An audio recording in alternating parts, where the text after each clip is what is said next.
बे समाव सोलिगासिनो दं कातारनि मोनदाइन स्टेडियामाव फिफा वर्ल्ड कापनि गेलेनाय।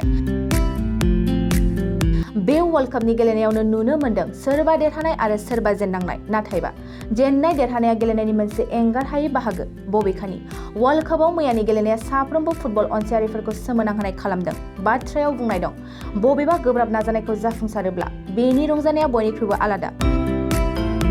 बेबायदिनो जादों साउदी आरबिया हानजाया गिबि मेचआवनो आर्जेन्टिनाखौ फेजेननानै गोबां रंजानाय। थारैनो आर्जेन्टिना बायदि मुलुगनि गोख्रों फुटबल हानजाखौ फेजेननो हानायाव दिनै साउदी आरबआव हादरनाङैनो नेशनेल हलिडे फोसावदों।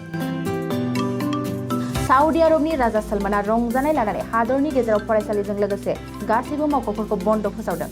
मख'नायाव गोनांदि मुलुगनि गोख्रोंसिन फुटबलार लियनेल मेसिनि दैदेननायाव आर्जेन्टिना हानजाखौ 2 गलाव फेजेननो हानाया साउदी आरबियानि थाखाय मोनसे जारिमिनारि देरहानाय जादों, जायनि थाखाय साउदी आरबनि राजथावनि रियादआव गोबां सुबुंफोरनि रंजानाया गोमसारदों। जानो हागौ साउदी आरबिया हानजाया फाइनालसिम सौहैनायाव गोब्राब जागोनब्लाबो नाथाय आर्जेन्टिनाखौ फेजेननो हानानै वर्ल्ड कापखौ देरहानाय बायदि सानना लादों।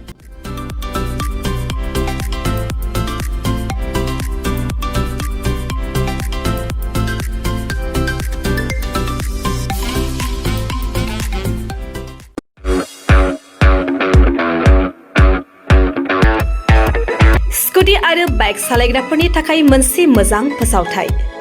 चिरांनि काजलगावआव पेट्रल पाम्पनि साखाथियाव थानाय MMH अट' हन्डा श'रुमआ नोंथांमोननि थाखाय स्कुटी आरो बाइकखौ खम डाउन पेमेन्टआवनो होनायजों लोगोसे मोजां अफार लानानै फैदों। नोंथांमोना बे श'रुमनिफ्राय स्कुटी आरो बाइकखौ खम डाउन पेमेन्टआवनो मोननायजों लोगोसे बेसेन नाङाजासे गंनै हेलमेट, गांसे ब्लेंकेट, नोगोद 500 रांनि खाबुखौबो मोनफागोन। MMH अट' हन्डा श'रुमनिफ्राय बेफोर खाबुखौ नोंथांमोना 19 नभेम्बरनिफ्राय 30 डिसेम्बरसिम मोननो हागोन। लोगोसेयैनो गोजाम स्कुटी बाइकफोरखौबो बे श'रुमाव सोलाय सोल' खालामनो हागोन। नोंथांमोना MMH अट' हन्डा श'रुमाव स्कुटी आरो बाइकखौ बायनो गोसो दङब्ला नैबे मबाइल नम्बर 8720957824 एबा 6001916155 आव थोंजों फोनांजाब खालामनो हागोन।